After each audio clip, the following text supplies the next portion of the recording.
بسم اللہ الرحمن الرحیم۔ السلام علیکم تمام ناظرین کو میں اپنے چینل پہ خوش آمدید کہتا ہوں، اور ملک جی آفیشیل پہ پھر میں حاضر ہوں اپنی نئی ایپیسوڈ کے ساتھ۔ تو آج ہم ڈسکس کریں گے بہت زیادہ کرپشن کے سکینڈلز، اور ساتھ میں پاکستان کے ورلڈ کپ میں کتنے امکانات رہ گئے ہیں، اور صدر صاحب نے ایک وزیر اعظم کو خط لکھا ہے۔ ان چیزوں کو ڈسکس کریں گے۔ تو سب سے پہلے جو سب سے ہارڈ فیورٹ اور سب سے اہم چیز ہے سمجھی جاتی ہے وہ ہے کرکٹ۔ یہ ایسی چیز ہے جو پوری قوم کو جوڑ کے رکھتی ہے۔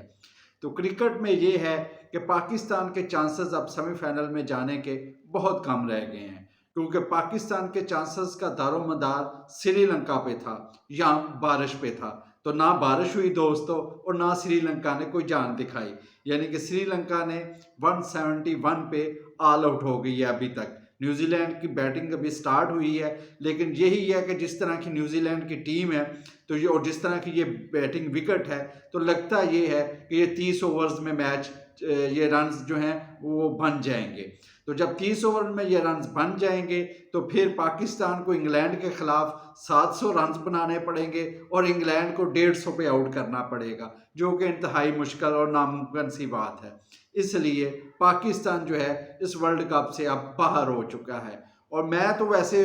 یعنی کہ کہتا ہوں کہ ٹھیک ہی ہے، کیونکہ ہر بندے کی اپنی رائے ہے۔ میں تو پاکستان کو ورلڈ کپ میں انڈیا کے ساتھ دوبارہ کھیلتا ہوا دیکھنا نہیں چاہتا تھا، کیونکہ اس وقت کی جو کرکٹ ہے یا اس وقت کا جو ورلڈ کپ نظر آ رہا ہے، تو انڈیا کے پاس ہر چیز کا کنٹرول ہے۔ ڈی آر ایس ہو گیا، امپائرنگ ہو گئی، اور پھر ان کے بولر بھی بہت آؤٹ سٹینڈنگ ہے، اور ان کے بیٹسمین بھی اس وقت فارم میں ہیں۔ تو پاکستان کے لیے کلکتہ کے کراؤڈ میں اور کلکتہ کے گراؤنڈ میں میچ جیتنا انتہائی مشکل کام تھا، بلکہ ناممکن ہی کہہ لیں۔ تو ورلڈ کپ سے باہر ہونا ایک چھوٹا دکھ ہے بجائے انڈیا سے دوبارہ ہارنا۔ تو اگر ہم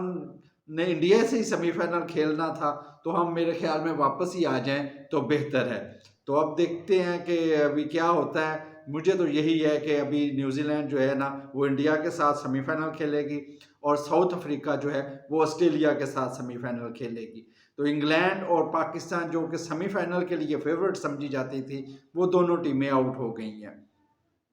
اب میں نے کل نہ ایک ویلاگ میں ذکر کیا تھا ایک ٹاپ سٹی سوسائٹی کا جو اسلام آباد میں بنی تھی، اور اس کے بارے میں جو کرپشن اور جسٹ جنرل جو فیض حمید ہیں ان کے بارے میں، کہ کس طرح انہوں نے اپنے بھائی کا قبضہ کروانے کے لیے، اور کس طرح انہوں نے آئی ایس آئی اور رینجرز کا استعمال کر کے اس مالک کو نہ صرف تشدد کیا، ان پہ ظلم کیا، ان کی گاڑیاں لے کے چلے گئے، ان کا سونا لے کے چلے گئے، اور ان کے گھر سے یعنی کہ ٹوائز تک ان کے بچوں کے لے کے چلے گئے۔ تو اس سلسلے میں نے ایک بات کہی تھی، اگر آپ کو یاد ہو،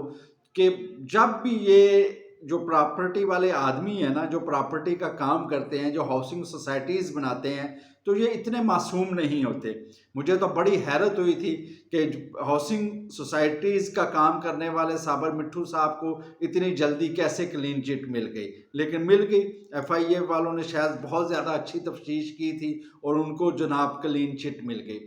اب یہی ہے کہ جیسے وہ اس میں یہ تصویر کا ایک رخ یہ بھی تھا کہ ہمیں یہ تو نظر آ رہا تھا کہ جنرل فیض حمید نے اس بندے کے ساتھ زیادتی کی ہے، اس کے سسر کے ساتھ زیادتی کی، اس کے سالے کے ساتھ زیادتی کی، اس کو تشدد کیا، لیکن ساتھ میں یہ بھی ایک تھا کہ اس میں ایک برطانوی شہری تھی زاہدہ اسلم، وہ بھی اس میں نہ ایک فریق تھیں، اور وہ چاہتی تھیں کہ مجھے جو یہ میرے ساتھ فراڈ کر کے میرا جو بندہ ہے جس نے پوری سوسائٹی کو حبس جو ہے اس پہ قبضہ کر لی ہے، تو اس میں سے مجھے میرا شیئر ملے۔ تو اس نے بھی نا ایک اپیل یا ایک پٹیشن دائر کی ہوئی تھی سپریم کورٹ میں۔ اب میں اہم اصل بات پہ آنے لگا ہوں جو سب سے اہم ہے۔ سپریم کورٹ میں ایک ایچ آر سیل ہے جو کہ 2013 سے اسٹیبلشمنٹ ہے، اور تمام ہیومن رائٹس کی جو اپلیکیشن ہے اس سیل میں آتی ہیں، اور پھر جسٹس جو چیف جسٹس ہوتا ہے وہ دیکھتا ہے کہ یہ سننے کے قابل ہیں یا یہ سننے کے قابل نہیں ہیں، اور وہ اپنا فیصلہ کر دیتے ہیں۔ تو اب جو ہے نا اس وقت اعزاز سید ہے، حسن ایوب ہے، مطیع اللہ جان ہے، یہ ابصار عالم ہے، یہ بڑے بڑے صحافی جو ہیں وہ اس چیز کو رپورٹ کر رہے ہیں، لیکن اس وقت نہیں کوئی بولے تھے، حالانکہ ان لوگوں کو اس وقت بھی ان چیزوں کا علم تھا۔ تو ہوتا کچھ یوں تھا کہ جو جسٹس ثاقب نثار صاحب تھے وہ جو ہے وہ اپنے چیمبر میں ہی عدالت لگا لیا کرتے تھے اور وہ کسی اصول کسی رولز کے تحت نہیں ہوتی تھی، اور اس عدالت میں وہ جو نا فریقین کو بلاتے اور فیصلے کرتے، کچھ بلیک میلنگ بھی ہوتی اور کچھ لین دین بھی ہوتا، مبینہ طور پہ ہمیں یہی پتہ چلا ہے کہ کچھ لین دین بھی ہوا کرتا تھا۔ اسی کیس میں جب وہ آئی جسٹس ثاقب نثار نے اس معیز صاحب کو بلایا تو یہ بڑے اپنے ڈالوں شالوں پہ ویگو ڈالوں پہ کہ ہر چلے گئے، اور ویگو ڈالے اور یہ سونے کی گاڑیاں ایسے ہی نہیں بن جاتی، اور ادھر جا کے پھر انہوں نے جو ایف آئی اے کے اس وقت کے چیئرمین تھے بشیر میمن صاحب، ان سے تحقیقات کروائیں تو اس میں ان کا بھی قصور نکل رہا تھا، اور وہ زاہدہ اسلم کی درخواست جو ہے وہ ٹھیک لگ رہی تھی، لیکن ان کو چیمبر میں بلایا گیا اور چیمبر میں پتہ نہیں پھر کیا پروسیڈنگ ہوئی، مبینہ طور پہ یہی کہا گیا ہے کہ ادھر جو ہے کروڑوں کی لین دین ہوئی اور کیس ختم ہو گیا، یعنی کہ عدالت والی سائڈ سے ان کو ریلیف مل گیا۔ باقی فیض حمید والا کیس چلتا رہا، کیونکہ وہ بھی دیکھ رہے تھے کہ یار یہ مچھلی یہ سونے کی مرغی ہے تو اس کے انڈے ہمیں بھی کھانے چاہیے، تو انہوں نے پھر ان سے پیسے بھی لیے۔ انہوں جو اسٹیبلشمنٹ اس وقت کی اسٹیبلشمنٹ نے ایک چینل آپ لانچ کیا ہوا تھا، اس کو بھی فنڈنگ کرائی، اور اس کے پاس جو ہیں یہ ہاؤسنگ سوسائٹی کے جو مالک ہیں ان کے پاس تمام ثبوت ہیں۔ تو ابھی یعنی کہ جب پچھلے ولاگ میں کہہ رہا تھا کہ justice general chief of army staff جو ہیں ان کا بڑا ہے کہ وہ اپنے ان بندوں کا، جس میں 5-6 بندے آئی ایس آئی اور فوج کے شامل تھے، ان کا بڑا ہے کہ وہ اس کا احتساب کر سکتے ہیں کہ نہیں کر سکتے، لیکن اب جسٹس فائز صاحب پہ بھی ایک امتحان آ گیا ہے کہ کیا وہ صرف اپنے کیا کہتے ہیں ریمارکس ہی دیں گے، یا صرف اپنے کمنٹس ہی پاس کریں گے، یا وہ ان کا کچھ نوٹس بھی لیں گے کہ یہ چیمبر کے اندر جو کروڑوں کی ڈیلیں ہوتی تھی ان کا کون ذمہ دار تھا۔ یعنی کہ پاکستان میں کوئی جج ہے یا کوئی جنرل ہے وہ قابل احتساب نہیں ہے، باقی ہر ایک کا آپ نے احتساب کرنا ہے۔ تو اب ہم چیف جسٹس کو سے بھی دیکھیں گے کہ کیا وہ صرف ریمارکس ہی پاس کرتے ہیں، یا کوئی اس کا نوٹس لے کے اس کی کوئی جو غریب لوگوں نے یا کوئی کیا کہتے ہیں کہ کرپٹ مافیا نے ادھر آ کے ڈیلیں کی تھی اس کی اب کس فورم پہ سنوائی ہوتی ہے۔ تو یہ ایک چیز دیکھنے والی ہوگی، اور ہمارا مطالبہ بھی یہ ہے، کیونکہ مجھے نہیں سمجھ آتی کہ میں نے بھی تھوڑی سی دنیا دیکھی ہے کہ ایک سرکاری ملازم ہے، 22ویں گریڈ کا افسر ہے، بے شک اس کی کمائی ہے، بڑی کنجوسی کرتا ہے، دوپہر کو دال کھانا ہی نہیں کھاتا، رات کو وہ دال کھا لیتا ہے، صبح ناشتہ جناب صرف چائے کے ساتھ 1-2 سلائس لے کے وہ اتنی کنجوسی کے ساتھ گزارا کرتا ہے، لیکن پھر بھی اتنے عالی شان قسم کے محل بنانا اور اتنے عالی شان اثاثے بنانا بڑا ناممکن سا ہے۔ تو دیکھیں اس کے بارے میں اب کیا نکلتا ہے، اور یہ پاکستان کی سوسائٹی کا، پاکستانی معاشرے کا ایک المیہ ہے کہ پاکستان کے بیوروکریٹس، جنرلز اور ججز جو ہیں وہ اتنے عالی شان گھروں میں رہتے ہیں اور ان کے پاس کوئی یعنی کہ ثابت کرنے کے لیے کچھ نہیں ہے کہ یہ اثاثے ہم نے کیسے بنائے ہیں۔ دوسری اہم چیز جو آج پاکستان کا ایک ادارہ ہے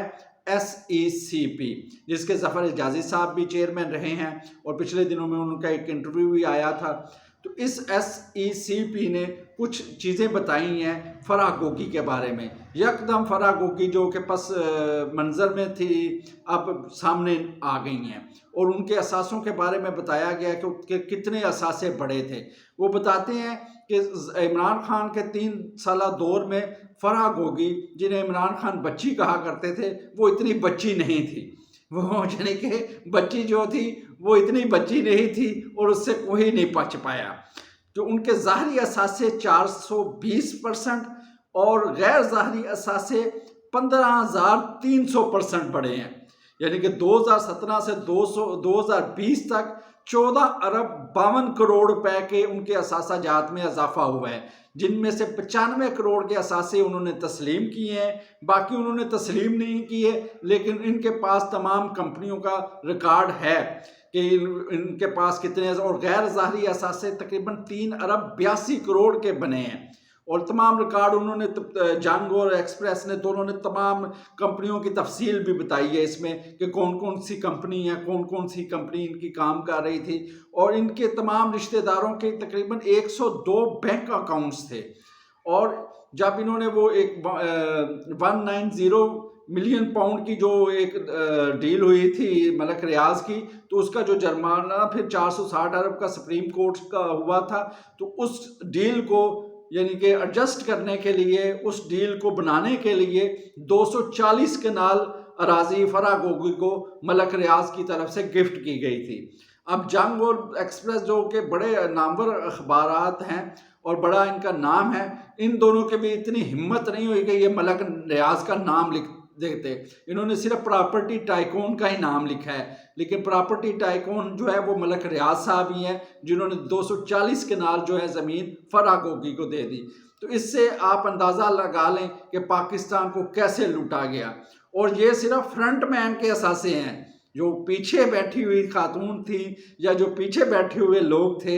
ان کے اثاثے کتنے بڑے ہوں گے یا ان کے اثاثے کتنے ہوں گے، وہ اس کے بارے میں سوچا بھی نہیں جا سکتا۔ یعنی کہ مانیکا خاندان میں تو پوری دولت کی چہل پہل ہو گئی تھی، جو پہلے کچھ بھی نہیں تھا تو وہ اربوں روپے کے ان کے پاس گاڑیاں اور اربوں روپے کے ان کے اثاثہ جات بن گئے تھے۔ یعنی کہ عثمان بزدار جیسا آدمی جس کے اثاثے جو تھے وہ 7 لاکھ کے اثاثے اس نے شو کیے تھے جب اس نے الیکشن لڑا تھا، اور اب اس کے 2 ارب کے اثاثے ہیں، 2 ارب کے۔ تو میرے پاس تو ان چیزوں کا حساب ہی میرا کیلکولیٹر ہی جواب دے گیا کہ پاکستان میں اتنی کرپشن، اور گہتی گنگا میں سب لوگ خوب نہائے، تو ابھی یہ فرنٹ مین کے اثاثے آئے ہیں۔ اب جب بیک والوں کے یا جو پیچھے ڈوریاں ہلا رہے تھے، جو ڈیلیں کر رہے تھے، ان کے اثاثوں کی جب یہ آئے گی بات تو اور یعنی کہ ہماری آنکھیں کھل جائیں گی کہ اتنے پیسے، اتنی کرپشن۔ آخری موضوع آج کا یہ ہے کہ صدر پاکستان نے وزیر اعظم پاکستان کو ایک خط لکھا ہے کہ جو